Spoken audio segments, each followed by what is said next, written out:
Rewind-A-Dynamite from the post-wrestling site. AEW, lighting up the fuse. Sit back and enjoy the bubbly. As we hear from John and Wai Ting. Where we're going, we don't need roads. And if the buck stops here, this thing might blow. Everything you hear are opinions of the show. And if you don't like it, go to the forums and let them know. Hello, everybody. It is John Pollock and Wai Ting here with you on a Wednesday night, minutes after AEW Dynamite. Somehow we do this every week. The most stressful 2 hours of my week condensed into madness. But here we are as I sit here with my notes complete, a report up on the site from the legend John Cena, talking to Wai. I'm so out of breath. That's all I can say. I mean, we've done these, I guess, 5 minutes after the show for quite a while now. I mean, for a long time it was 15 minutes after, and that was already enough of a workout. And then we just said, you know what? Who needs the extra 10 minutes? Let's just try to go live right away. I mean, we might cut down the 5 and just go immediately live seconds after in the future. I know it's been over a decade of us lamenting the 3-hour Raws. I will never give up on like the nature of these Dynamite shows. And then when we record right afterwards, it was let me say last week it's kind of comforting to just kind of sit back. A very different viewing experience when I didn't have to write down anything. I mean, my goodness, I was like, show's in good hands. You guys have the night to yourselves. I enjoyed it. It is a very fast-paced show. Yeah, that's right. Well, welcome everybody that is in the YouTube chat that are joining us live. Of course, we're live here after every Raw, every Dynamite, every SmackDown and Rampage. If you want to submit a super chat, you can do so throughout the show, and we will make time at the end. If there's any news items we don't get to, you want to pick our brain about or share your thoughts, you are welcome to do so with the super chat option as well. We will be getting to your feedback in the forum. But TikTok, everybody, the countdown is on. T-minus 24 hours until John Pollock steps foot into the Forbidden Podcast. I'm coming to MCU later, and I'm going to see you, Wai, later on Thursday night as we're chatting Guardians of the Galaxy, the Christmas special with W.H. Park. Yeah, of course. Many people will know that, John. I mean, you and I have gone through every single movie of the MCU up until Endgame. And you stepped away eventually because you had better things to do with your life. But in came W.H. Park to kind of fill your shoes and really thus began a new chapter in MCU later. Well, now really we are assembling the past and the present because we're getting your thoughts on the very lovely Guardians of the Galaxy holiday special, which is airing this week, or just aired last week, I should say, on Disney Plus. You are a holiday movie expert, John, so I'm looking forward to your thoughts on this. I don't know about that. I've watched some horrible ones this season. It is kind of a guilty pleasure me and my wife have this time of year, is watching just all the terrible Hallmark movies. We are currently on a Freddie Prinze Jr. film that is something else. We are about halfway through that one. So, yes. More wrestling tie-ins there. I guess so. Yeah. It was, yes. We'll be talking about Dave Bautista, of course, who, I mean, really, this is a starring vehicle. The biggest role perhaps he's had in a Guardians, really any sort of Marvel franchise. He really is the franchise that WWE didn't know if they could promote because might not be a big hit. Yeah, they were kind of wrong. I mean, you know what? We'll save that topic maybe for Thursday. But a lot of thoughts about the MCU, Dave Bautista, Guardians of the Galaxy, James Gunn, of course. That's all coming up on MCU later in the Post Wrestling Cafe. All right. So that's coming up on Thursday night. For Cafe members, it's a busy week. You're getting more bang for your buck this week because Tuesday night we put up Ask Away, 90 minutes. I gave you everything I had voice-wise until I had nothing left in the tank. So that is currently up. A lot of widespread topics that we covered. Everything from Naomi joining the Bloodline to Wai breaking down New Japan production. How we define fulfillment in our work, how we seek it out. Imposter syndrome. I mean, we covered the gamut on this wide array of topics. And we finally had Brandon from New Jersey's Kakitos. After much struggle, you will get our live review in this podcast on Ask Away. Yes. Yeah. Also in the Post Wrestling Cafe. But I thought you were actually going to throw to something else, John, because it is not only is it Guardians of the Galaxy coming out tomorrow, but you have one more day, 24 hours left to save 25% off of all t-shirts at store.postwrestling.com. It is the end of Black Friday week, Cyber Week, whatever you want to call it. And our latest sale, one of our rare sales over at store.postwrestling.com. Get a Post Wrestling t-shirt, a WrestleNomics t-shirt, Long and Winding Royal Road t-shirt, the Rocky Maivia Picture Show t-shirt. We've sold a bunch of those actually recently. So thanks to all of you guys for supporting, and 24 hours left to take advantage of the sale. All right. We appreciate everybody's support over at store.postwrestling.com. So lots of great stuff coming up in the coming days. So that will be on Thursday night. And last note is the NWA podcast will be live Saturday night, 9 p.m. Eastern time, right here on the YouTube channel with Andrew, Nate, and Chris going through a month's worth of news. Always a good time with those three as they are closing down the year in fashion here with the NWA podcast. Live, yes. Mm-hmm. What more could you ask for? It's who are they going head to head with on Saturday night? I guess 9 o'clock, 9 p.m. Eastern. What you tell me? There is the AAA show is going down with Cain Velasquez, which I've got to say, for all the attention, you would think, like, I haven't heard a peep about it this week, other than the announcement that he was doing the match. It doesn't seem there's a whole lot of attention on this show that I'm sure AAA was hoping for. I mean, the attention I think would strictly be on the news topic, and I don't necessarily know if that's the type of story that would entice somebody to necessarily shell out money. We'll see. All right, let's get into some news items. We don't have a ton. Mainly a lot of ratings notes from the past couple of days because we've had delays based off of the holiday last week with Thanksgiving. So let's quickly just go through things. The NXT number had just come out. They were up 3% in viewers. It was 644,000.13 in 18 to 49. So they were 35th for the night on cable. Interesting pattern that we saw last week with Dynamite, and it continued with Rampage, which albeit was in a different time slot, but also with SmackDown, with Raw, with NXT. Like, female viewership was down for all of these shows. Like, NXT, women 18 to 49 were down 31%. Raw down 25%. It was their lowest number of the year for women 18 to 49. SmackDown, it was down. Rampage, it was down. I mean, it was something about this past week that it was like across the board that female viewership was down, but not the case for male viewership. Anyway, an interesting pattern. We will see if this is a 1 week anomaly. Raw on Monday had the commercial-free hour, so that certainly strengthened their first hour. They did overall 1,668,000 and a 0.40 in the demo. So very similar to what they did the prior week. But when you look further, it was a big first hour, and then you had the drops throughout the rest of the show. 27% dropout in viewership throughout the show.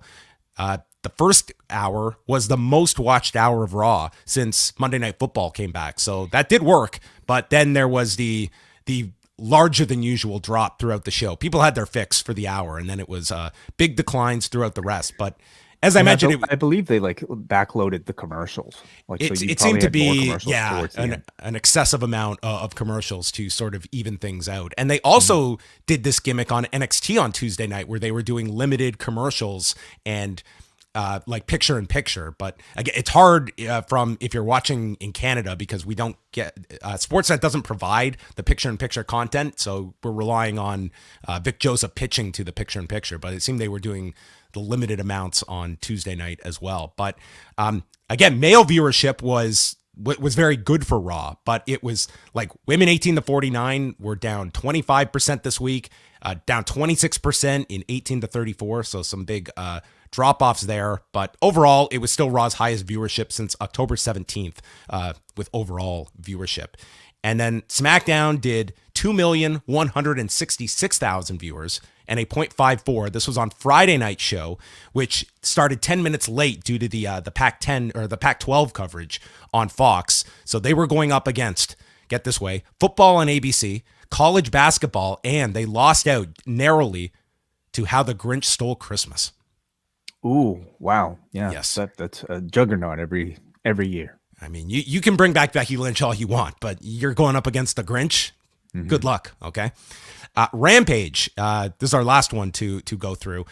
This was the afternoon slot, the 4 p.m. Eastern Rampage edition, did 411,000 viewers and a 0.11 in 18 to 49. So the move in time cost them 8% viewership drop from the week before, an 18% drop in the demo, and they were 43rd among cable originals. So it was their lowest viewership since October 28th, but at 4 p.m., this 18 to 49 number, it still beat the show from 2 weeks ago on November the 11th. So this was not like they got crushed in the demo airing at this unfamiliar time slot.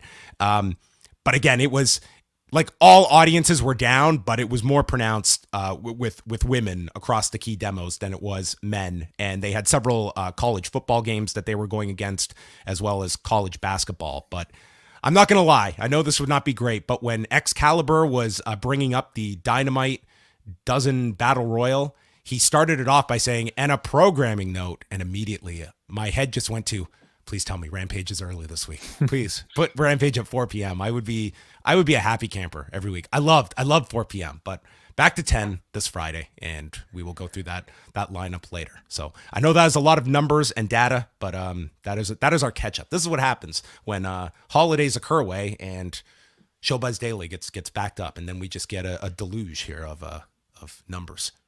We appreciate it as always. NXT Deadline, December the 10th.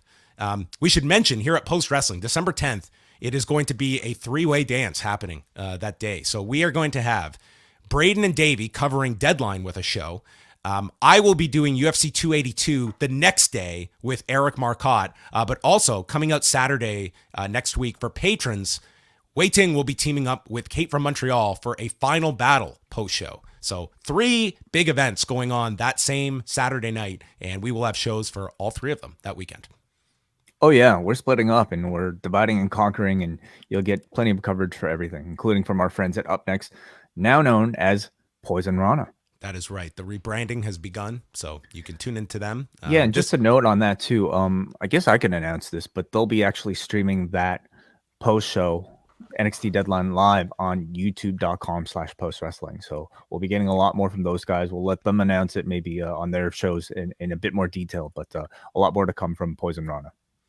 So speaking of Deadline itself, on Tuesday they had the War Room set up with Shawn Michaels conferring with Alundra Blaze, Medusa, Molly Holly, Road Dogg, and bringing his glasses with him, Sean Waltman.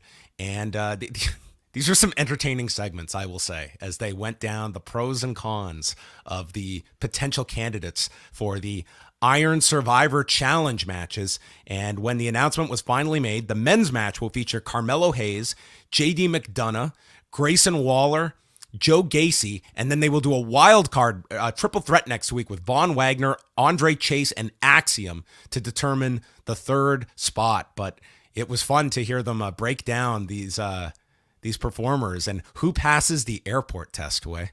Yeah. I guess I didn't exactly know what to expect when they announced that these guys would be appearing. I thought it'd be as simple as, them coming out and making the announcement of who was going to be there. They took us on a bit of a ride, about their thought process. And ultimately, it really just kind of ended up being a way to introduce a lot of these characters to perhaps an audience that might know them, or some that might be tuning in that don't really know who Kiana James is, for instance. I think it's been definitely met with mixed reviews. I listened to Braden and Davey talking about it. They were not fans of this. I didn't dislike it. Like, I thought, all of them sounded very knowledgeable about all the characters. As somebody who's only been dipping in and out of NXT, I thought it was like a nice little catch up for people who, to remind people who the characters are. They sounded enthusiastic about what they were talking about. Maybe weaving in and out about terms like, Molly Holly saying, I think worker. Alpha Fire is the best worker in the company. I mean, I get, what does working mean, in a real life context? Don't know. These are inexperienced performers. We need some veterans to keep this match together if it goes off the rails. Yeah, they were kind of weaving back and forth, and it's always awkward when you're trying to use real terms. But as a concept, I like sort of integrating these legends into NXT with a lot of unfamiliar faces. What did you think?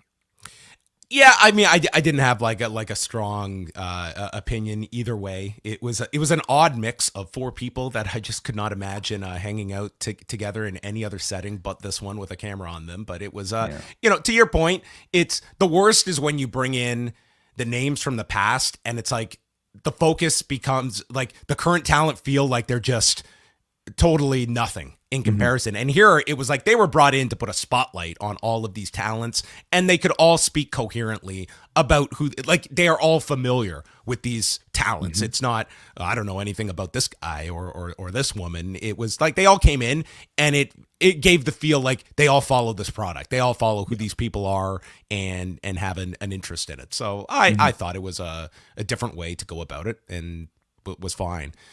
The women's match has Zoe Stark, Cora Jade, Roxanne Perez, Kiana James with her finisher, the 401k. And the wild card will be determined between Fallon Henley, Wendy Chu, and Indy Hartwell. Actually, the best one was when Road Dogg, they were debating Axiom, and then Road Dogg's like, dude, this guy can't be cleared. He just got that big injury. And literally like 20 minutes later, Axiom shows up backstage and he's announcing to Javier Bernal, I'm cleared. I can have a match right now. Like he was like out of the running by Road Dogg. And then 20 minutes later, he's showing up. I'm cleared. Clearances can happen at any point. So he gets a wild card spot next week. And then the only other match they've announced for Deadline is Braun Breaker and Apollo Crews, who met over breakfast. Well, I mean, they are friends, and they're both baby faces, and baby faces will sometimes eat with each other. Yeah, it's all right. This was a interesting interaction. So, yeah, those are our three matches. The Iron Survivor Challenge matches are going to be 25 minutes each. So, I mean, this is going to be kind of like War Games, where you're going to get two super long matches, and I would say like these are certainly going to be interesting matches to see if the concept clicks or not. And also doing two of them as opposed to just one to see if it works. But as I always say about these NXT shows, the thing they always have in their back pocket is it's going to be a crowd that is going to be so supportive. And even they take average matches and make them feel more important just because like these are just the most crowd-pleasing fans in terms of like they know what their role is at these shows is to elevate these matches. They're supportive, but I mean, I think also within reason too. If something is completely goes off the rails, I don't know if you'll necessarily just get blind sort of encouragement from that either. I'm very curious to see some of these matches in particular, like with the involvement of some very some inexperienced talent here, especially in the women's match. So what sort of safety nets and what sort of spots are they going to craft to ensure that it all goes successfully?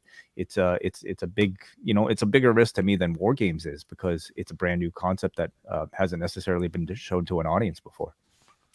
Last two stories here are somewhat related, as they are streaming related. The first is that Anthem Sports and Entertainment announced a deal with DAZN regarding Impact Wrestling, that they have forged a international partnership that will deliver Impact Wrestling to more than 170 countries worldwide, and this went into effect on Tuesday. The multi-year agreement will give DAZN viewers in 170 plus countries, including the UK, Ireland, Switzerland, Austria, France, Poland, Spain, Italy, the Netherlands. I'm not going to list 170 countries here. The best seat in the house to Impact Wrestling's weekly Impact flagship series, and additionally, DAZN viewers will have access to Impact's high-octane pay-per-view events and premium Impact Plus live specials, as well as select titles from Impact's archives directly through the DAZN platform. So this seems to be an answer to regions of the world that do not have access to Impact, that do not have existing broadcast agreements. So this will not apply to the U.S. nor Canada. And, DAZN was, certainly they have gone through a lot of contraction, I would say, over the years. But they are investing here in a product that is, kind of your like a middle tier pro wrestling franchise, but one that does have a lot of history behind it. And its biggest issue to me is exposure. And we will see if this pans out to be something significant for them, but just this kind of accessibility now to places that I'm under the impression most did not have much access to Impact. Hopefully we will see if this turns out to be a really important deal for Anthem, and also what the financials of this deal mean for Anthem that they are getting. Like DAZN back in the day, I mean, they signed an extremely lucrative deal for Bellator, multi-million dollars worth. But then that deal was not renewed, and we have seen all of these major streamers that have gone through a lot of reassessment of the marketplace and how much money are we going to bleed before we have to be able to show some kind of growth, what kind of revenue we are getting out of each of our users. And sort of DAZN has sort of been, I guess, re-strategizing. Right. I mean, but it still seems like they have an incredible reach and probably, a rather large user base that, Impact will greatly benefit from. Adds value to their branding and probably, brings, I would hope, a good amount of money to Anthem Sports, and therefore, it gives a lot more resources for Impact to grow. So it's healthy for them. It's healthy for the industry. And they're probably going to make a really big deal out of this promotionally. Then on Wednesday, this is our last story, a press release came out announcing the pending launch of the Premier Streaming Network, a new streaming service providing viewers access to combat sports, pro wrestling, and entertainment, live events and libraries, traditional sporting events, documentaries, and original content series. It will launch in early 2023. Leading the creation and operations of the Premier Streaming Network is streaming service veteran Paul Owen and award-winning host and producer Josh Chernoff. Paul Owen previously held positions at both UFC Fight Pass and the WWE Network, and both him and Chernoff are coming from Fight TV, where they had worked previously. And they have stated that it will be available on devices including web, iOS, Android, mobile, web, and desktop, Chromecast, Android TV, Amazon Fire TV, Apple TV, Roku, and many smart TVs. And it's kind of hard to judge. They have not announced any partnerships yet or what content is going to be available. But we've talked about this several times, Wayne, and it seems like there is quite the competitive field now of, I would say, a lot of streamers in the specifically pro wrestling combat sports base that have seen the success of Fight, and now we are seeing pro wrestling TV out there. IWTV TV has been out there for a while. You have like other niche products like the High Spots Network, and is there enough to go around for these streamers? Like, it might be good for some of these content providers if there's money behind these services, but I don't know if there's going to be the audience to support all these different ventures. And this one seems to be at least leaning that there will be non-wrestling content too. But again, like it just seems we're moving in a world where it's a lot of contraction of these big major streamers into, it's like the small niche ones. It's a gamble. Right. Yeah. It's really hard to say, the viability of a product like starting up like Premier Streaming Network at the moment, just because we don't necessarily know how much money they'll have to throw around at various properties. We don't know how big they're going to make the whole thing. But I perhaps a lot of people still recognizing rightly that live sports is the future and really kind of the thing that's keeping a lot of broadcasting alive right now, and probably still a good slice of the pie out there to be had for people that aren't Triller or other people. Yeah. Oh, to me, it like, look at a MLW that just signed that deal with Pro Wrestling TV. Like, you throw another person into the mix like this, and everyone's going to be trying to get these properties. And in theory, that's more people after these, secondary, third level products that if everyone is just trying to get these level, like, that should be good for some of these promotions out there that you have all these people vying for it, at least short term. Long term, that might be another question, but it's just like this interesting, what's going to be a big battle for, at least in the pro wrestling content space that we're focused on. Like, there's going to be different outlets, and if it could mean some dollars. Like, I'm sure GCW like greatly benefited from this Fight Plus launch that Fight has done. So there you go. Those are some of the stories coming out of today. You can find all of your news up at postwrestling.com. And I asked you this earlier. Have you seen any of the Teddy Hart documentary series? Not yet? Not yet, no. It did not do well on that Monday night slot. I mean, it was following Raw, which even the third hour, that's 1.4 million people as a lead-in, and it did 275,000 viewers, a 0.06. So it was also not promoted. Well, that's a real interesting one. It almost feels like as though like the left hand and the right hand are maybe not in concert in WWE, or if this was something that was set up a long time ago. Because to me, if you're USA, at the very least, like you're putting it there for a reason. The very least is that Kevin Patrick is giving you a heads up that immediately after Raw is this new doc series, and there was not a peep about it, nor has there been any kind of promotion by WWE on any of their channels regarding that documentary series, which they are, executive producers on. It is certainly strange how unannounced, we were live on air when people in the chat room were informing us that, hey, the Teddy Hart documentary is on Peacock. And I haven't seen the content of it. Like, were you surprised that maybe, from what I gather, it's a bit more of a PG-13 type of show? Like, were you surprised by any of the content that might have been broadcast?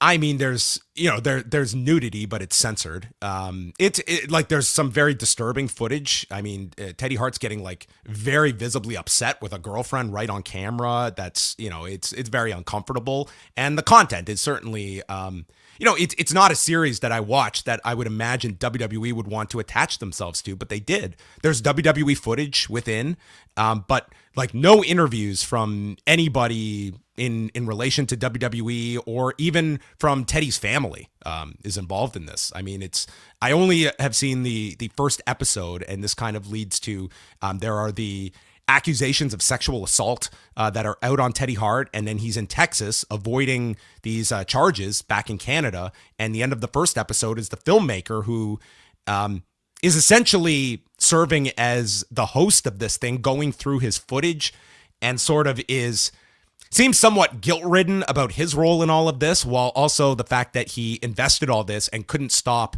the project, and now he's going back to relive all of this. And the end of the first episode is him convincing Teddy to fly back to Canada to answer to these charges, and he is being arrested at the airport, and that's how the first episode airs. So I did look at the USA Network schedule, and they are not listing it for next Monday after Raw. And it's not like it did a very good number on Monday either. But the series is up on Peacock. And obviously Peacock is trying to push this because of the, bizarre nature of this character that they are, I really feel they're trying to find like their Tiger King in this. Like that is a very similar feeling you come away with.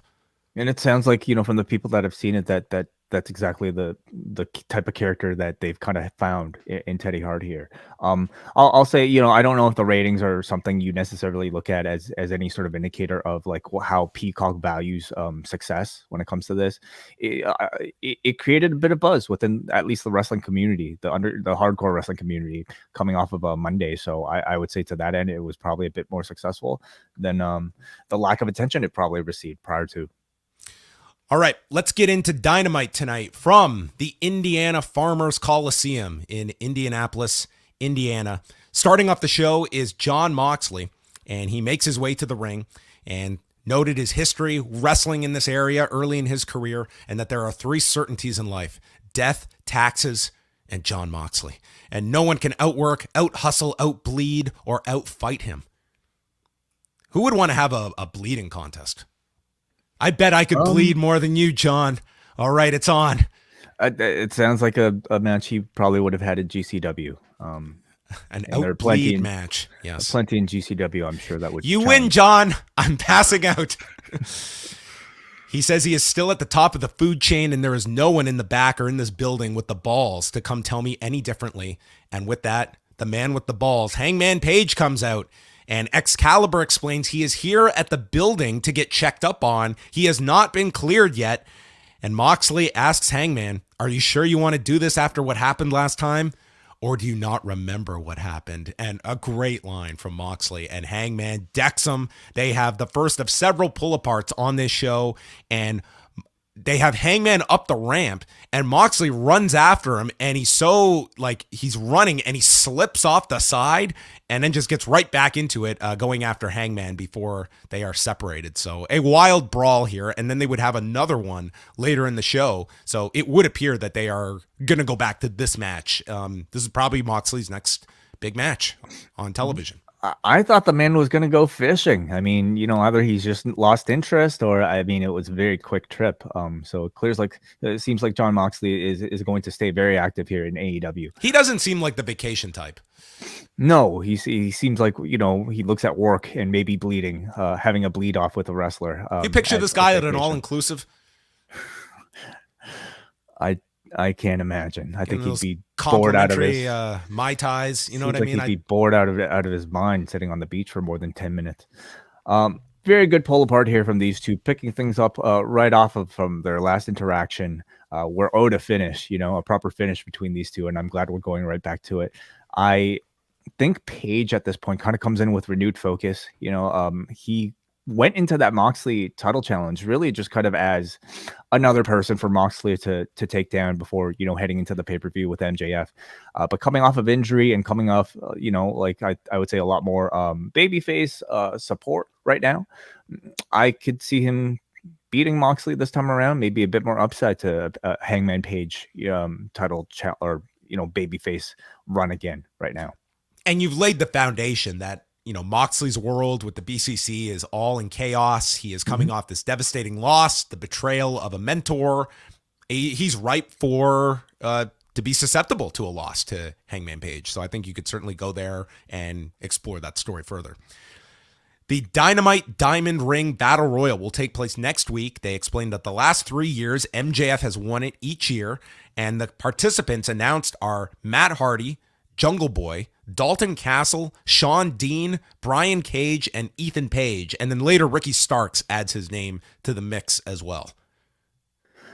Yeah, doing this again. And, I guess for the first time, we'll have a winner that won't be MJF. And I mean, at this point, what is this Battle Royal for?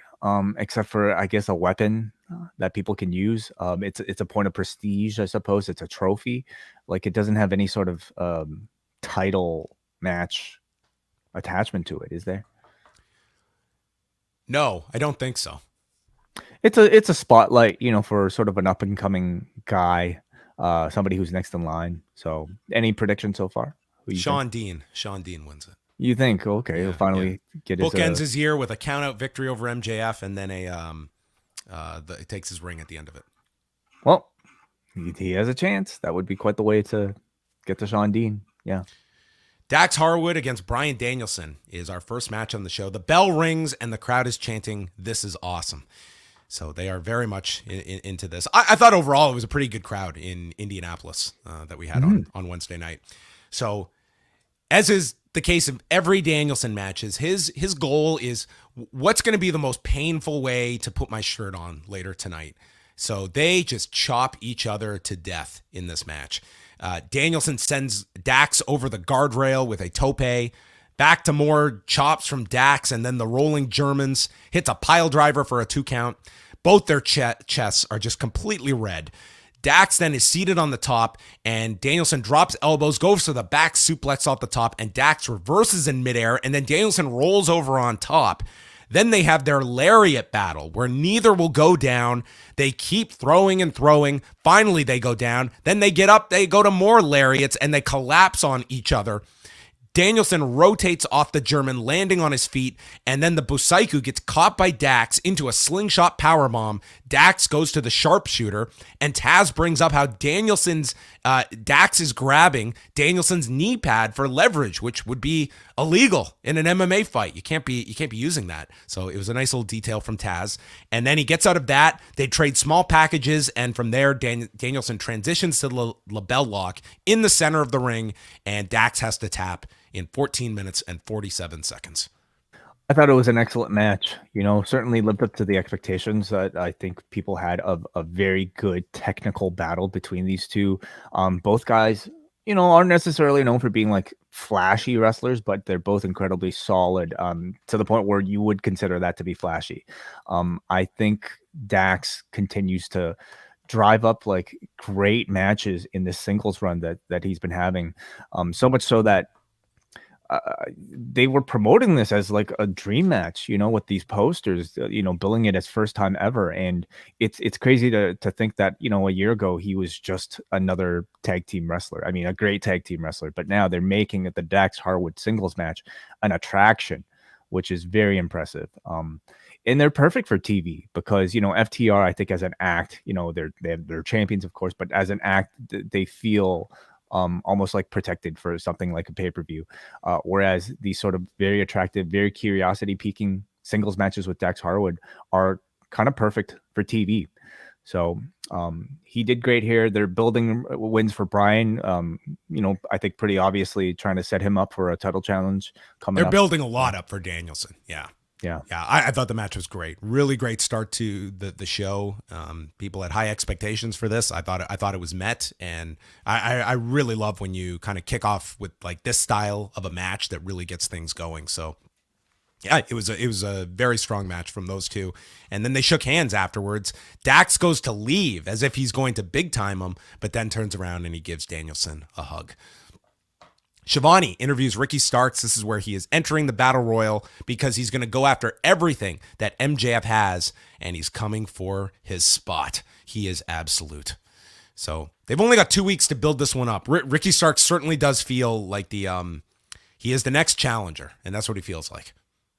Yeah, it's gonna be hard to shake that, honestly, like because it's MJF in his first defense, and by all accounts he's a big enough star that you would expect them not to take the title off of him. So anybody put into this position would have kind of had that. For Ricky Starks, though, it just being in the conversation of being a world title contender, I think, is an elevation for him. So it's a chance for him to get much needed spotlight that I don't think he's had. Even during his TNT title run, like I feel like, sorry, FTW title run, I should say. I get confused. Is that still around? FTW? Oh, okay. Yeah, I guess so. Anyway, but it's a chance for Starks to get a lot more airtime, some promo time, and main event spotlight. Yeah, it was like he won this tournament, but it was in my mind, it's like, okay, they got several weeks to do this, and now it's like next week is your last chance to really build this up. But it's a TV main event, and the hope is that it's at least a good outing. I think you're really going to struggle for an audience to truly believe Starks can win this, but we'll see how maybe he'll off. win the ring after. That's a consolation. Yeah, maybe we should clarify. So the winner of the Battle Royal goes on to face MJF for the ring.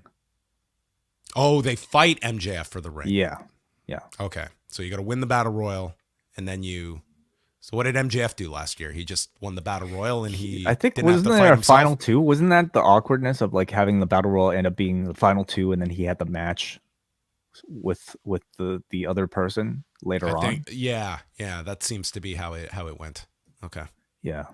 So are there a final two next week, or is it just a final one? I think there's just a final one, and then they have to face MJF. Okay. All right. Just to have this jewelry. Yeah. Well, it's a lot of steps. Like, what's fueling you for this? Like, why does Brian Cage need this? That's true. Like, you don't get to keep it. You got to give it back. Like, it'd be one thing if there's like a monetary value attached to this diamond ring. Yeah, but, can you sell it? I mean, if they use it every year, I don't think so. Yeah, it's like I'm good. You can have it. Here you go, Sean Dean. Hangman is being escorted out of the arena when he runs into Moxley, so they get into another brawl, and Moxley is I'm sorry, maybe I'm confused. So like I'm reading all these things. Does the person actually get a title shot? I might be mistaken, everybody. So don't go by what I'm saying. Did MJF get a title shot out of all of these? Like every year? I don't. They think explained so. He had the title shot 2 years ago against Moxley. Yeah, and he didn't was get that one from last the ring? year. No, it wasn't. Okay. Chat room, let us know, okay? No, don't. I swear I don't care. I absolutely don't care. We'll find out next week. We'll all be at the edge of our seat. So Moxley is thrown out of the arena, and I liked what I liked about the show is that, especially with the BCC angle and what they were going to do with Regal, like this was a very detail heavy show where they had reasons of why Moxley was not in the arena. They had Claudio and Yuta for some reason on location in Nashville, so they had them out of Indianapolis as well, and so there was no reason for the Blackpool Combat Club to get involved or confront Regal, and other than Danielson, who would be involved in the angle later. Renee is in Nashville with members of the Jericho Appreciation Society, not Chris Jericho, who is actually in Australia right now for some Fozzy shows, and then Claudio and Yuta. And they have agreed to no physicality. Matt Menard says that Claudio can join them and then be a yodeler. And Claudio says that this will be his first world title win and proving that he can win the big one. Jake Hager has a second hat that he is going to present to Claudio after he joins the Jericho Appreciation Society, and Claudio gets pissed. He is sick of the JAS. He is sick of sit-down interviews. He came here to prove he's the best wrestler, and he storms off. Garcia makes fun of them as pro wrestling dorks and wants a tag match, and Yuta says that he's done with all of you guys. The only reason that Garcia is not dead to him is because he wants that pure title. So he agrees to the tag match with him and Claudio against Hager and Garcia next week. But in order for them to do the tag match, Garcia has to defend the pure title at Final Battle. So they will have a rematch on December the 10th. Okay, got it. Yes. Garcia would not be the one negotiating my contract, okay? It's like, I will have a tag match with you. You're going to get your tag match, but then you got to put that belt on the line, okay? It's like, I need this tag match on TV next week, so fine, I'll put my belt up on the line. I think this is what happens when you have a lot of TV to build to, and not many talking segments. You know, you try to combo, you know, your stipulations together so that you build two matches in one go. Anyway, big news coming out of this, I suppose, is Garcia versus Yuta again for the Final Battle. I like it. You know, I'm not really sick of that match. It's a match that I think you can run plenty of times, and I'll probably, you know, watch every single time, especially when it's on pay-per-view. Which is only the third pay-per-view of the year, okay? 5 AEW pay-per-views, 3 ROH pay-per-views. It is not 8. Remember, you don't have to watch this if you just want to follow AEW storylines, Tony Khan says. But this is a storyline building up to this pay-per-view. This is my AEW television show. I mean, is it really AEW?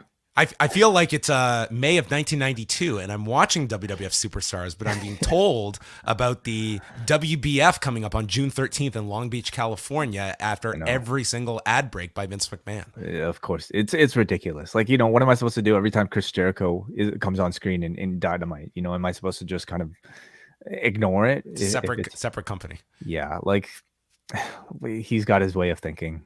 There are 8 pay-per-views a year. We are all going to agree on that. Anyway, but this is shaping up to be like, you know, it's not a lot of time they have to build up this show, but you know, from a star standpoint, like, they have not had as big a match as Jericho and Castagnoli. It's an AEW pay-per-view, everybody, with, you know, AEW stars. Well, if it was AEW Final Battle, it would be doing probably double the business.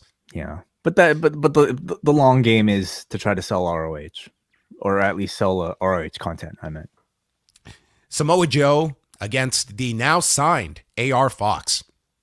They made the announcement earlier today that he has signed, and he gets a TNT Championship match. It's an open challenge, and we got Joe bringing back the walk-off spot, and not just once, but twice. This time for a Tope Con Hero to the floor, and then later off a Swanton by AR Fox. So he has been doing it, but, you know, as a baby face, and now applying it more as a heel. AR Fox actually landed on his feet based off of the walk-off, so he didn't look bad coming off of at least the first one, and Joe almost kind of, like, you know, got caught for taking him so lightly. Yeah, Fox connects with a 450 splash, actually got busted in the mouth here at one point, and then Joe lands a back elbow, sending Fox flying, and hits the muscle buster to win in 6:37. I thought Fox looked pretty good here, you know, as usual. One of those guys who I think has a style that, like, continues to really make me ask, like, you know, how much AEW really needs. another high flyer. But he's spectacular, so maybe he's somebody that you bring over to the ROH side of things. I really like Joe as a heel. He looked great here. The cockiness I think he had as a babyface was dialed up, and I think he even looked more dominant and powerful and actually got to say some words here. So it feels like he's taken a bigger step into the spotlight than he did before. Are we one step closer to a rematch between Killshot and Dante Fox in a Weapons of Mass Destruction match from Lucha Underground? Who was Killshot? Killshot was Swerve Strickland. Okay. Yeah, I mean, it sounds like there are a lot of Lucha Underground dream rematches that I don't know how many people necessarily are clamoring for, but I mean, yeah, I'm sure it'll be cool. They could do a reunion show at this point. You bring back Angelico, Brian Cage. I mean, you could just go up and down. Yeah, sure. You've assembled a fair amount of them. Joe gets on the microphone. It's a new era. He is the one true king of television. The king of television. King of all media. The new Howard Stern. That's it. The shock jock, Samoa Joe. Wardlow appears on screen and says, that nickname is almost as good as the last one you came up with, War Joe. So he hates it, which is fine. You can mock that, but you can't make fun of a term like War Joe and then move on to this is Wardlow's world. Yeah. As your follow-up. Proudly wear a War Joe shirt any day over a Wardlow's World shirt. I fucking hate it. I think it's so corny every time it comes out of his mouth. Yeah. I think of Bobby's World every time he says this. Totally, yeah. Or Wayne's World, and I don't know if either of those things are what Wardlow wants to be associated with. The fans were very supportive here, chanting Wardlow for him.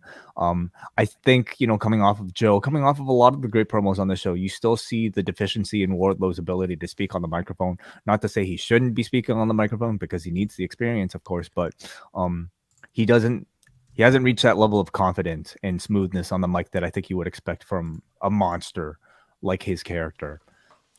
So I hope he finds it.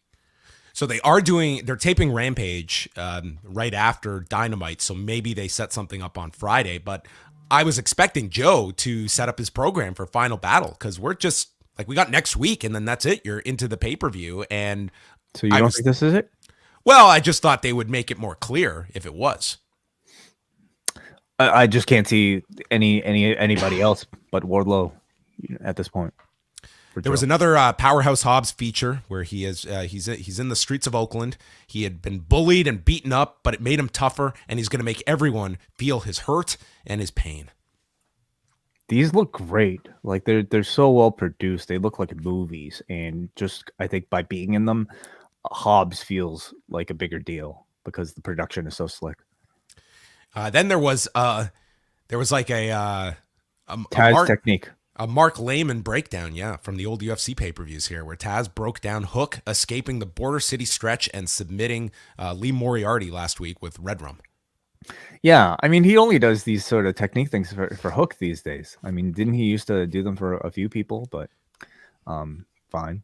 I don't know how much insight we really got from this little bit, though. It was like 30 seconds long. Like, basically, to me, he's exposed the Border City stretch. Oh, okay. Yeah, okay, you're right. Maybe he did give me something. It was interesting that they put a disclaimer at the bottom of this, indicating that this is not, don't try this at home. These are trained professionals. So maybe just kind of covering their asses in case anybody thought this was supposed to be a tutorial on how to apply the Red Rum. Then we go to, probably the biggest segment on the show. William Regal walks down the ramp, and they explain that Jon Moxley has been taken out of the building, and now this snake is slithering back after being told to never come back. And Regal introduces MJF. MJF comes out, he embraces Regal, and he reads off an email he received from Regal after the Firm attacked him in the lead up to Full Gear. And Regal said that he is becoming weak, but he has the potential to be the greatest villain of our time. But you have much to learn, but I'm willing to teach you. Don't grab the dynamite ring, but grab the brass one.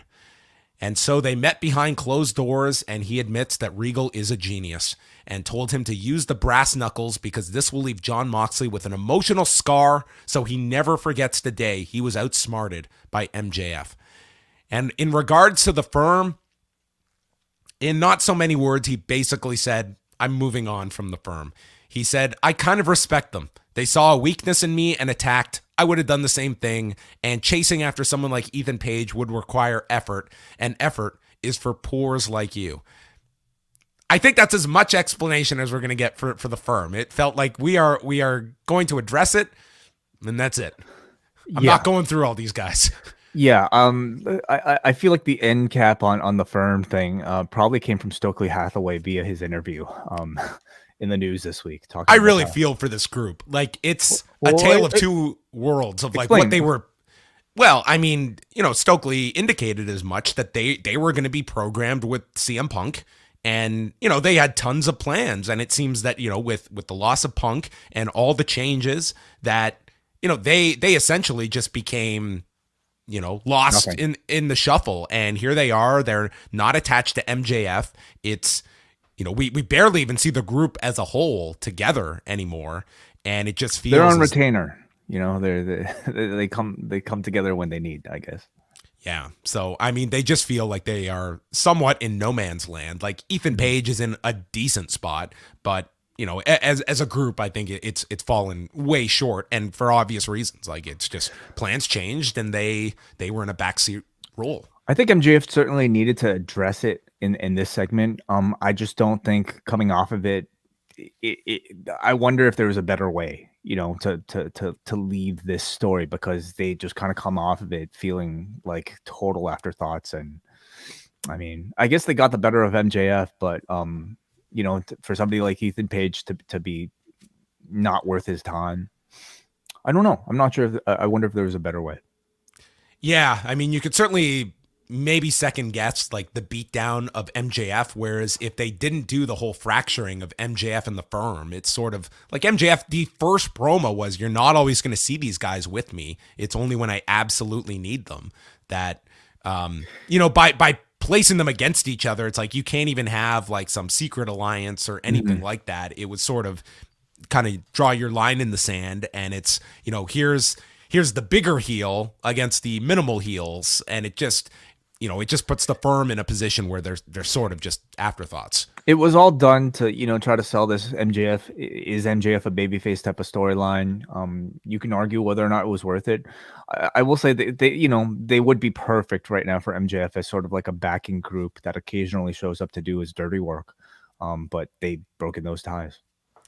So MJF is here to make change. The title needs an upgrade because it's tacky, it lacks class, and reminds him of the previous men that held it.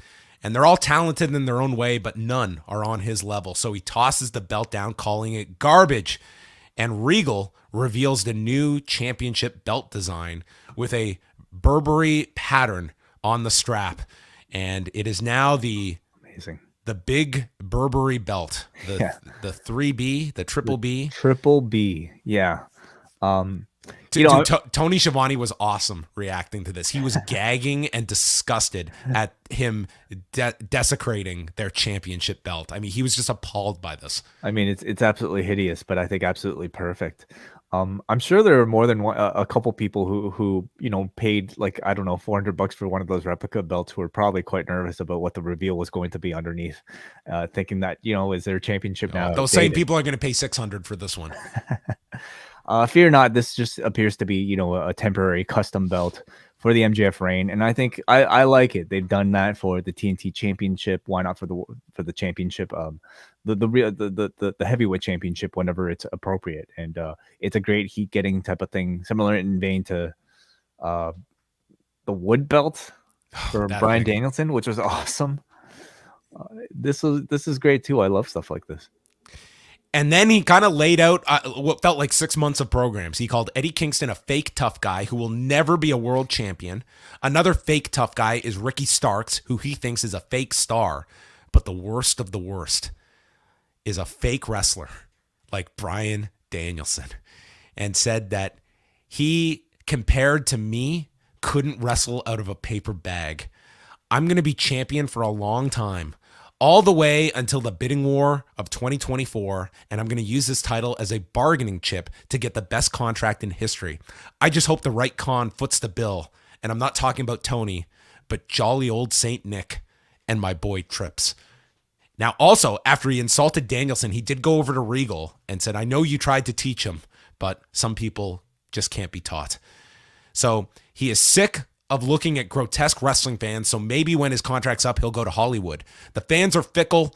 In time, they're going to say that he's boring, that he just talks, that he doesn't wrestle enough. Well, you're going to rarely see me defend this title, and you're going to see me wrestle very sparingly because I'm a special attraction, and most times you'll have to buy a pay-per-view to see me wrestle. And I'm going to make my reign make Hogan's, JBL's, and Jeff Jarrett seem short, and I'm going to make Bruno roll in his shitty little grave. Is Jarrett known for having like a really long TNA reign? I mean, it felt like he was champion forever, but there were always like breaks in the championship for Jarrett, so not one that I automatically go to. I mean, of recent memory, it's like Punk had like the real long one in WWE, but I guess his name was not going to be used there. Yeah. So everyone respects Regal. MJF says he loves this business, and he says, from the bottom of my heart, as he puts on the brass knuckles, he's behind Regal, and then he drills Regal in the back of the head, and down goes Regal. And he says it's funny because you said that I had a lot to learn, yet you are the one that made a deal with the devil. And then in his rewording of the famous email, he says, Will, the game has changed. MJF exclusively hires top talents or top world-class athletes. When you're one of them, send me your stuff. Yours sincerely, the world champion, MJF. A tremendous end to the segment. I'm going to say this segment, it went on for a long time. Yeah. It was a really long promo.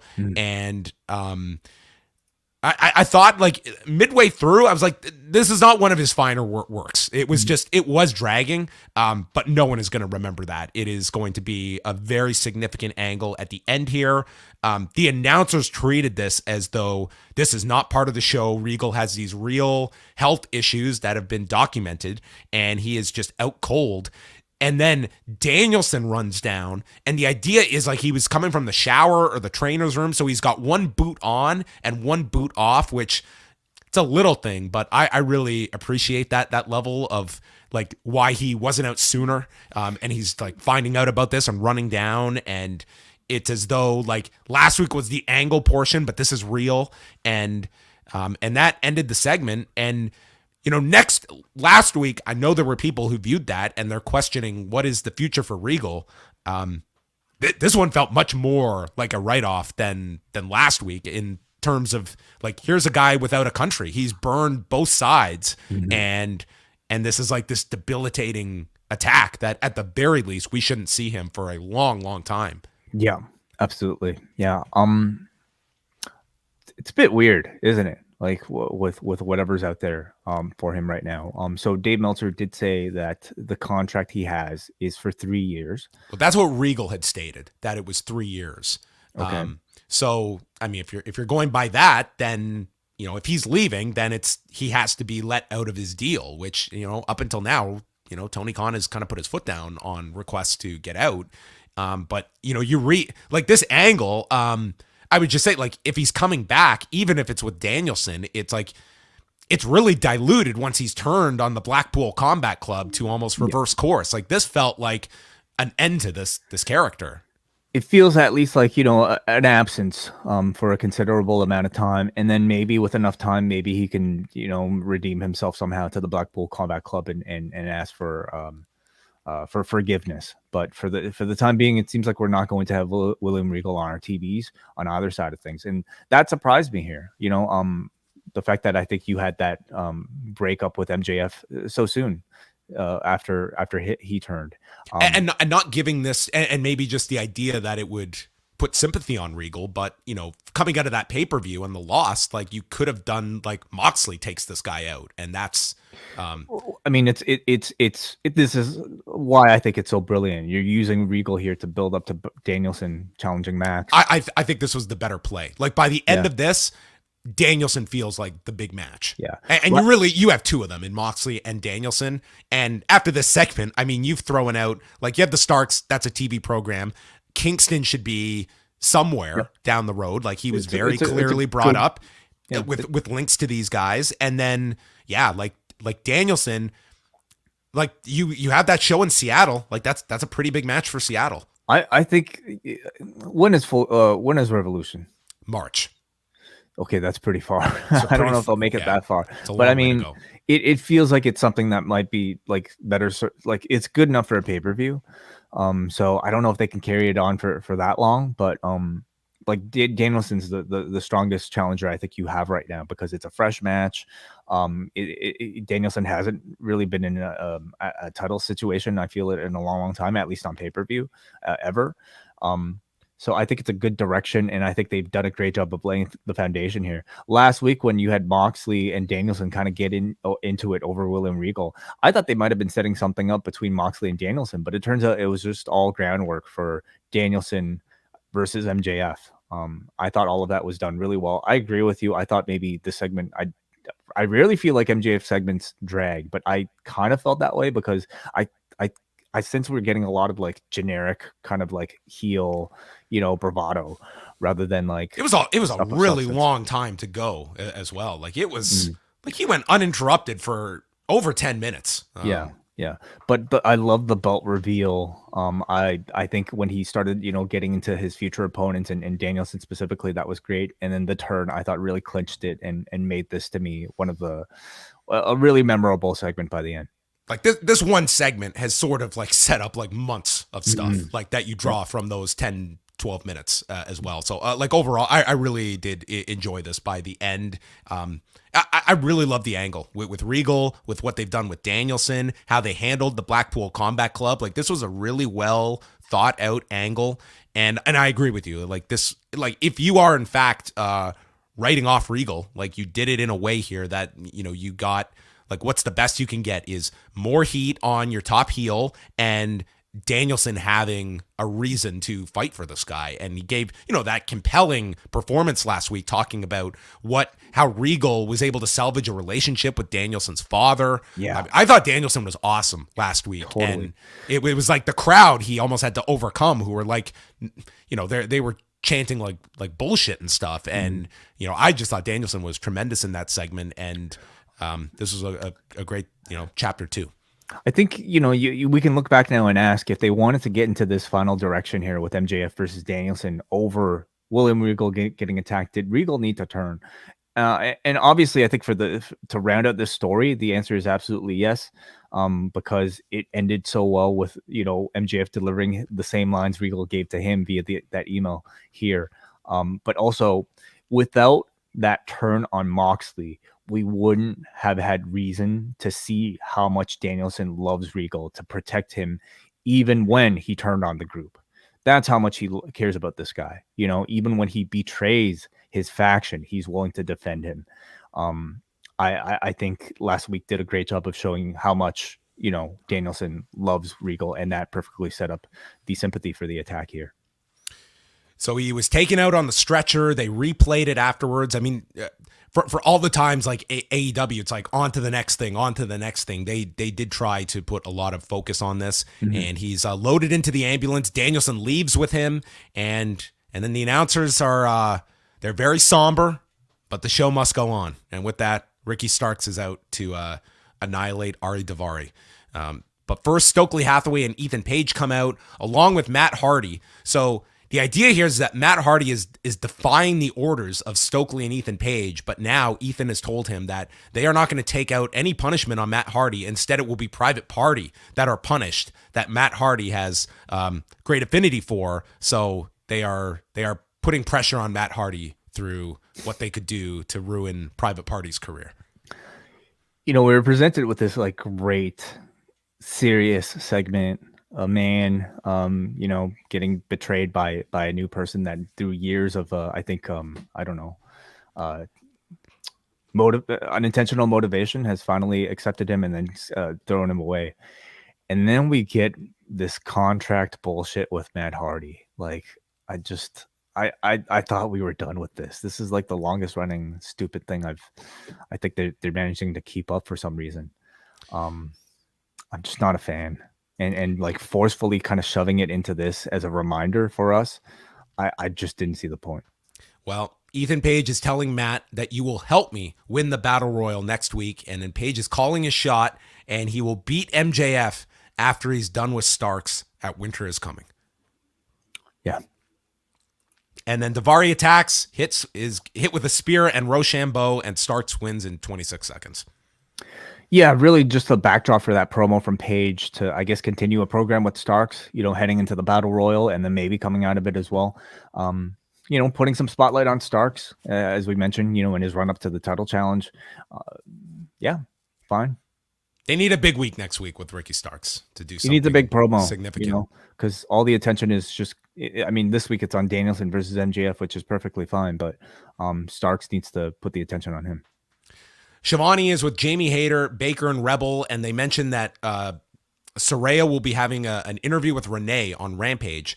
Baker makes fun of the Colts getting beat by the Steelers, and then Hayter says that Shivani should do a sit-down interview with her next week. It's like, you're in the middle of an interview segment, and she's saying, next week you should do an interview with me. So he's like, okay, we'll do an interview next week. So to wrap up this interview, come back next week for the interview segment. But we're going to sit. There's a lot of this. Yeah. There wasn't much substance to this. This is just another way to announce what's coming up. More talking. So, yeah. Do you want to review Dynamite sometime? Yeah, let's review Dynamite tomorrow, okay? Plan to do it in 2 weeks. But let's get back to the Dynamite review. Yeah. Anna Jay against Willow Nightingale. I'm sorry, this is just such a ludicrous request. Who would? Silly. Ty Mello's in the corner.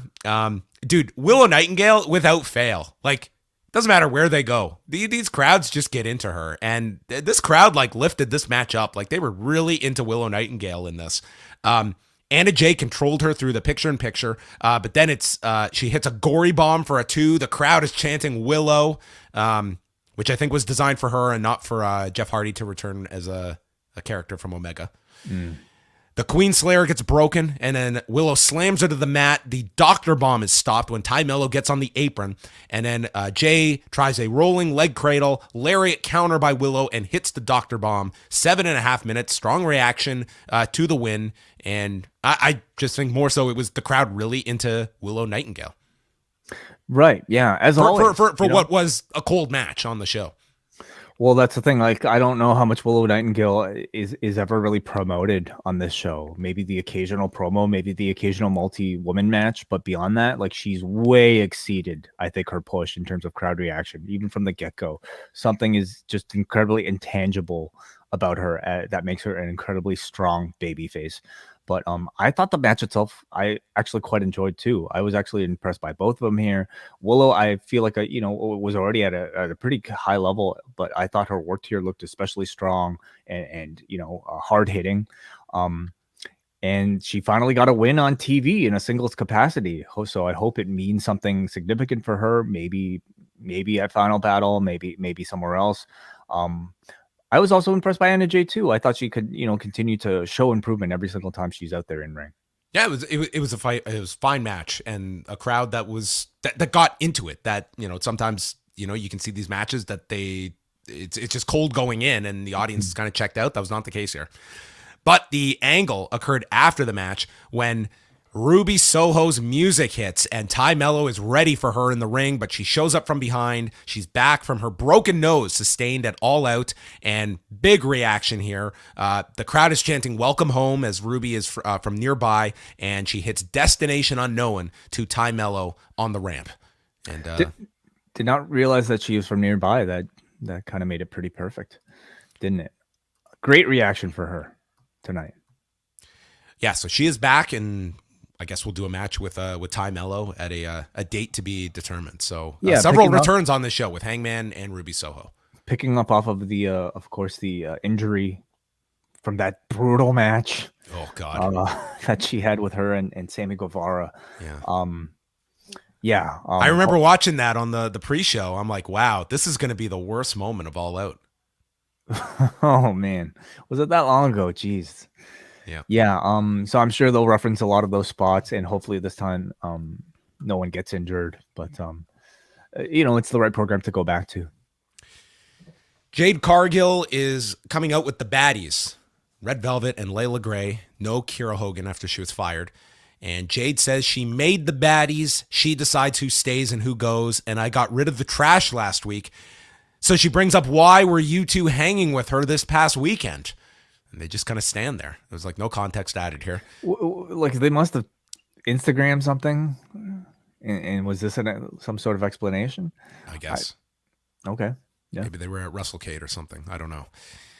She's done playing games, and to stay next to her is a blessing. So you either get in line or you step. I'm the brightest star in AEW. No one has her body, her face, or her aura. I put asses in seats. I wrestle for bad bitches. I create careers, and Bow Wow is a joke. And then, sensing that he is being talked about, Bow Wow joins us by satellite on screen and says he has done his tour. So I've got a lot of time on my hands, and I'll be seeing you real soon. So Bow Wow is coming to AEW. Yeah. I was wondering where they were going with this, and it appears we're actually getting a real feud between Jade Cargill and Little Bow Wow. When you watch the TV, you're led to believe that they're gonna have a match. Sure. Do a match. I mean, are we allowed intergender matches on Dynamite? Well, if there's one to break the mold, this is it. I mean, I'm certainly interested. I'd love to see how that'll turn out in ring. But I guess there's a good chance that maybe he'll introduce somebody else. If only he had the rights to Butch. Yes, maybe. I mean, I want to see him get in the ring. I want to see him wrestle Jade Cargill. Action Bronson. Yeah, I don't know. No, I don't know if that's quite as interesting to me. But Snoop Dogg comes back. Follow up to his frog splash. Yeah, there is connection. I thought Jade Cargill came across tremendously in this segment. In ring, we kind of know where she's at, but I think on the microphone she continues to just be really justifying, this title reign and just everything she just like exudes. Everything she said was true. Like she just has like this incredible charisma about her and this incredible confidence that she's able to back up with her mic skills at this point that I think make her really special and somebody worthy of being on all the video game covers despite her in-ring experience. So she was great here. Yeah, she came off very well. Rampage on Friday, back at 10 p.m. Eastern time.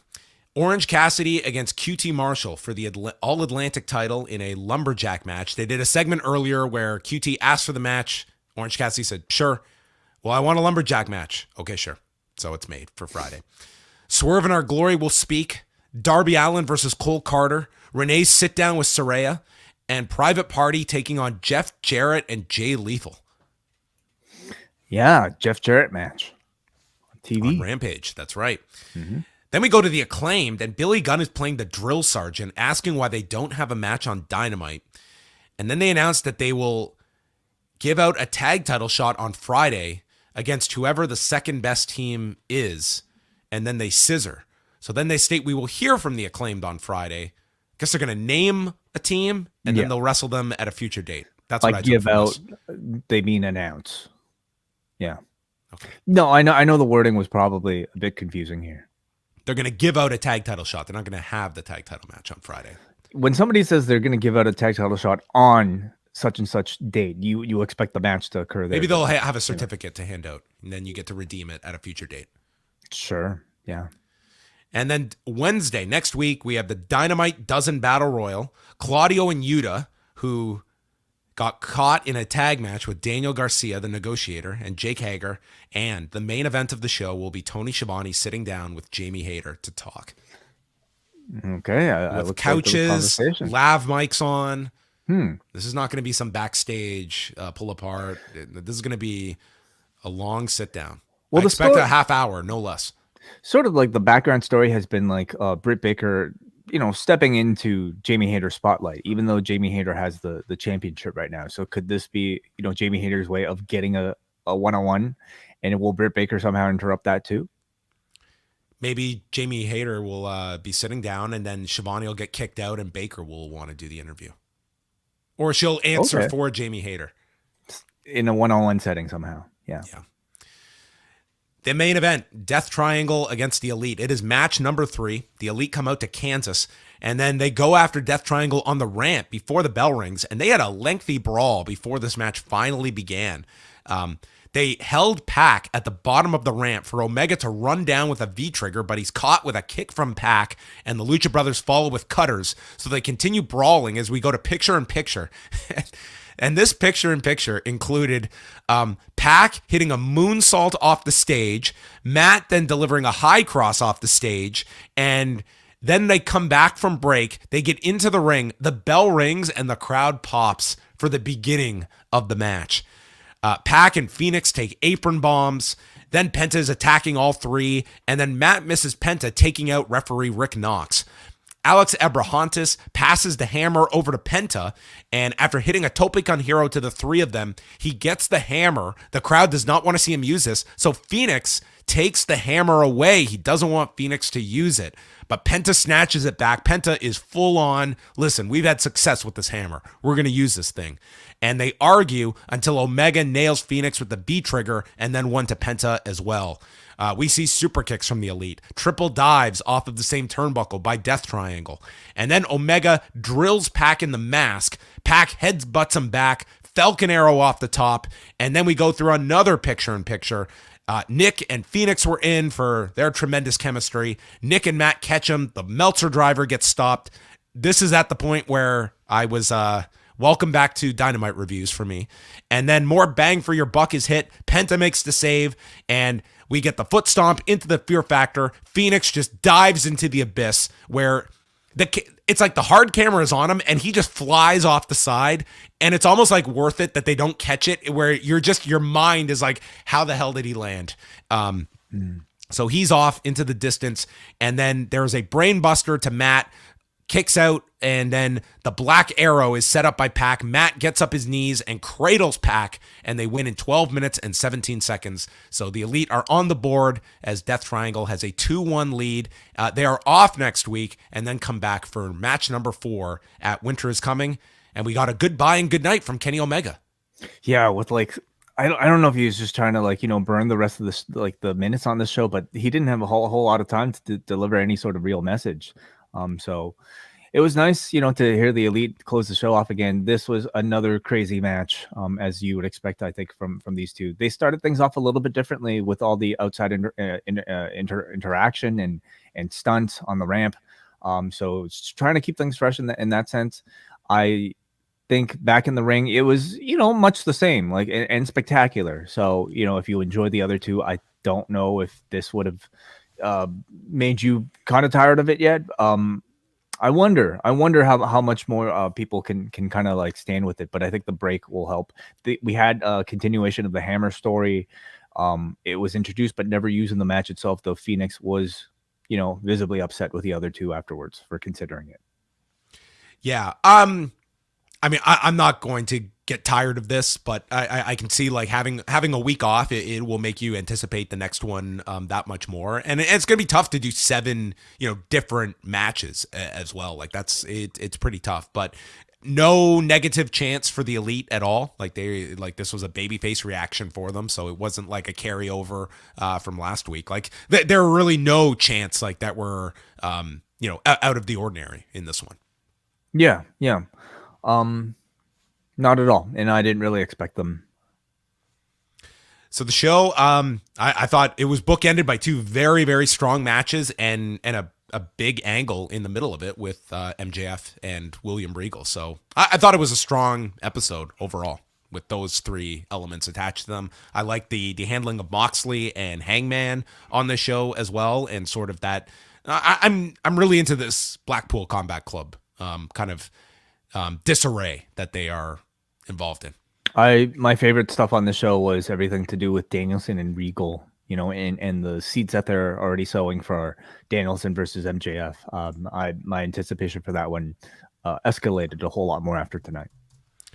All right, well, there you have it. Dynamite. They go into I believe Texas next week, and then Winter is Coming in 2 weeks. So I think it's anyway. I think it's back-to-back Texas dates coming up in the next 2 weeks, and we will open it up to your super chats, forum feedback, or if you sent us any snail mail, I can check my mailbox.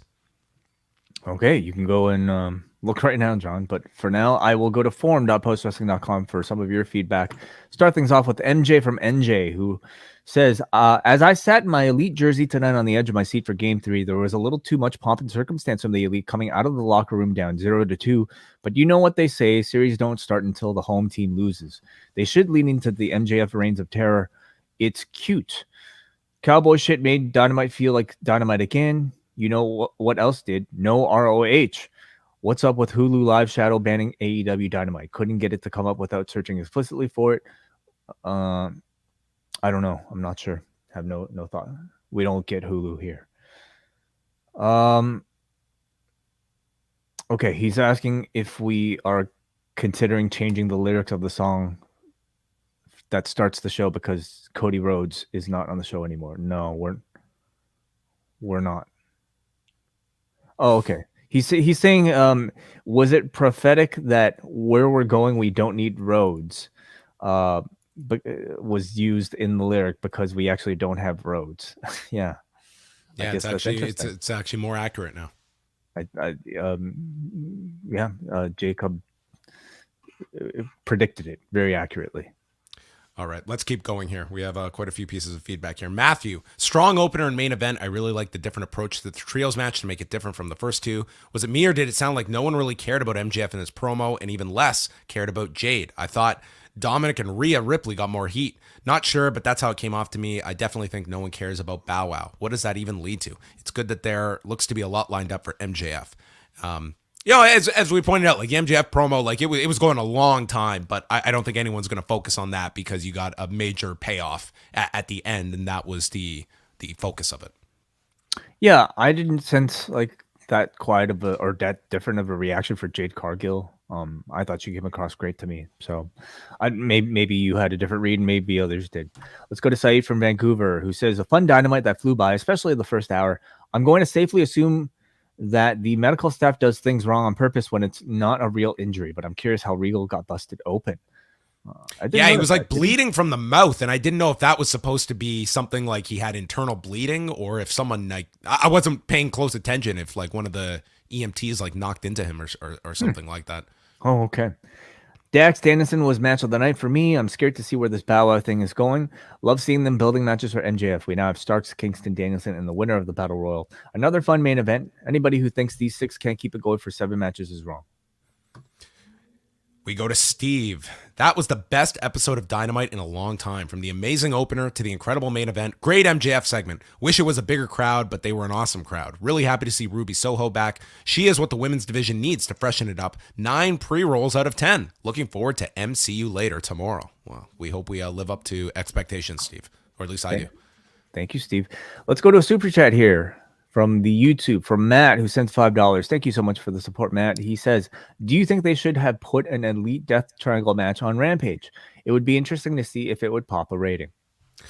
You know, when last week's number was so strong, that you could probably look at several factors, but like I wouldn't discount like the fact that the Elite were wrestling on TV for the first time since their comeback. Like if you didn't see the pay-per-view, that was your first time to see them on TV since the whole the whole All Out debacle. So I felt that was something, and you're coming off a super hot match at the pay-per-view that, I thought that was as much credence as anything coming off the pay-per-view as well. I think it's more telling that they didn't put one of them on Rampage. And yeah, I certainly feel like if you are trying to build up Rampage, like you could spare one of them to go on. And they're clearly looking at it that where are we going to get the maximum audience? And it's on Wednesday and not Friday. So I would say it's more telling than anything that they felt like these 7, we want to put them on Wednesday and not, like there are certain matches that are going to be too big for Rampage. That's the message I take from it. Mm-hmm. Yeah. At this point, I kind of wonder what the what the play is for Tony Khan and Dynamite and Rampage. Is it to just kind of get the average rating for a Dynamite up high enough that you can show, TNT later on or Turner later on to be able to say, hey, we're averaging this much. And so are you trying to just keep, Dynamite as high as possible while Rampage just kind of sits, on the side as a bonus? Is it a bit of a lost cause? We haven't really seen him do much to try to rehab it. He's been putting the hardcore, like diehard fans attractions on there instead, which I don't think are necessarily there to boost ratings. So I feel like it's strategically, maybe it doesn't fit with the model, Yeah, I mean, it's just when you looked at that layout, like it certainly was, noticeable. And you can look at the lineup this week, like it's a certain level they will go to at Rampage. Like we're getting a Jeff Jarrett match, All Atlantic title match. Like that is it. It certainly does feel as though there's a ceiling to what they want to put out on Fridays, with the belief that like how much are we going to grow the audience, which could be a self-fulfilling prophecy. Like we've seen, Rampage. It has shown in the past it can do higher than the levels it's presently commanding. Up next we go to Mr. Kane, who says a great night. Oh, sorry, your turn, John. Okay, great night of wrestling. Really thought Hangman looked strong in that pull apart, getting the best of Moxley and really laying it in. Dax and Bryan had an incredible match. What a pleasure watching the sequence of those two pros perform in that squared circle. It's art.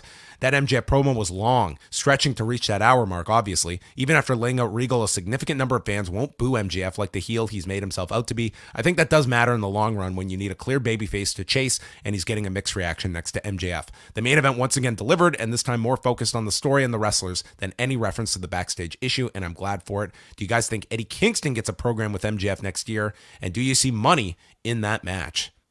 I think it's very clear that's when they do it. I do think like that could be built up very effectively, and I don't think his name was thrown out there by mistake. So I think you would expect that they go to that when the timing is ready.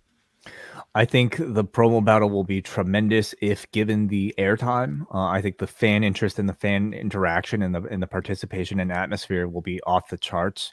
Also, depending on maybe where they do it, but really anywhere in the world, I think you have one of the best baby faces and one of the best heels in the company. So is it a money match? Meaning like, would they save it for a pay-per-view? Probably not. Probably not a big enough challenger for a pay-per-view. Just to hear MJF, like, he's like, these are what you call the four pillars. I'm the real pillar. I mean, just great. Like his disdain for like Japanese wrestling. I mean, there's some great stuff that they can draw from there. Yeah, totally. Let's go up next to NVP Film, who says, while not as strong as last week's show, which I thought was one of the best Dynamites of the year, I still found this edition to be a rather strong one, with a hot opening segment featuring the surprising return of Hangman, a great match between Dax and Danielson, and a killer main event that once again proved that the Elite and Death Triangle are more than capable of making the best of 7 series not only feel special, but are able to make each match feel different. Two big questions coming out of the show, at least for me, are Regal's status as the attack from MJF could be seen as a permanent write-off for Regal or a temporary exit before returning. We spoke at length about that.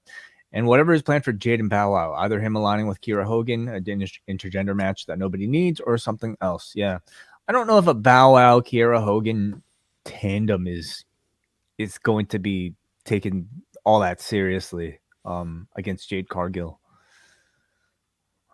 It would have to be somebody else, I think.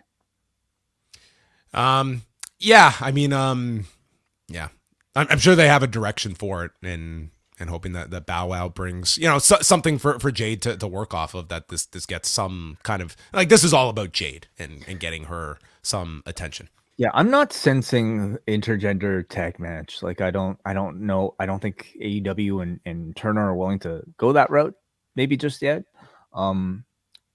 Sorry, intergender match, singles, maybe an intergender tag, or more likely maybe Bow Wow coming out with somebody, and then maybe Bow Wow takes on Mark Sterling. Okay, you could do that. Yeah. Jomo writes, Kenny was sending the crowd home happy with an Enjoy Pro Wrestling promo before the Fight feed cut. The main event saved what I thought was an otherwise bland show. Solid opener, but Joe looks slow, and I think MJF takes 10 minutes to get across 5 minutes of material. Starting the main event with a wild outside brawl that certainly didn't slow down during commercial breaks kept me interested from the jump, though, and the mini stories like the Hammer or the long-running one-upsmanship between Nick and Phoenix are great threads to watch.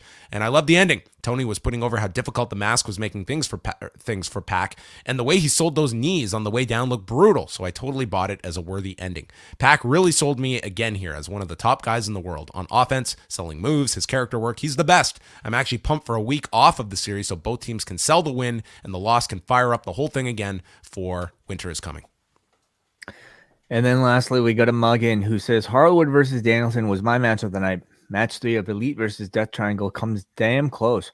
MJF's first promo as world champion did its job of getting heel heat despite being a little long-winded. I had a gut feeling he would jump Regal since he doesn't need a mouthpiece. Hangman Page returning was a nice surprise, and I bet we can pencil him and Moxley for Winter is Coming. All right. Thanks, everyone, for the feedback tonight to AEW Dynamite as they close off the month of November. But we are diving into December, so it's going to be a very busy month at Post Wrestling. We will have many announcements to come, many special shows over the next number of weeks. So a great time to jump aboard postwrestlingcafe.com. You will not want to be left in the dust as all the cool kids left in the snow. Yes. Yeah. Don't get frozen out of the Post Wrestling Cafe. Jeez. Video viewers can go to video.postwrestling.com where you can get same content but only in video form. So that is exclusive to video.postwrestling.com members. Also, if you prefer to stick on Apple Podcasts, which is still our most popular podcast platform, you can get a 7-day free trial of the Post Wrestling Cafe by simply going over to our main page and signing up for the free trial and enjoying the cafe. All right. So Cafe members will be back Thursday night with MCU Later chatting about the Guardians of the Galaxy holiday special. And then next week, Rewind-A covering WWF Superstars from May 30th, 1992, featuring Nails, Papa Shango, The Ultimate Warrior, and the Legion of Sissies. All of that coming up next Tuesday as we go back 30 years to Superstars. Man, wow. Okay. A 45-minute watch, Way. Sign me up. All right. That's it for us. Thanks to everyone for tuning in to Rewind-A-Dynamite. We'll speak with you on Thursday night.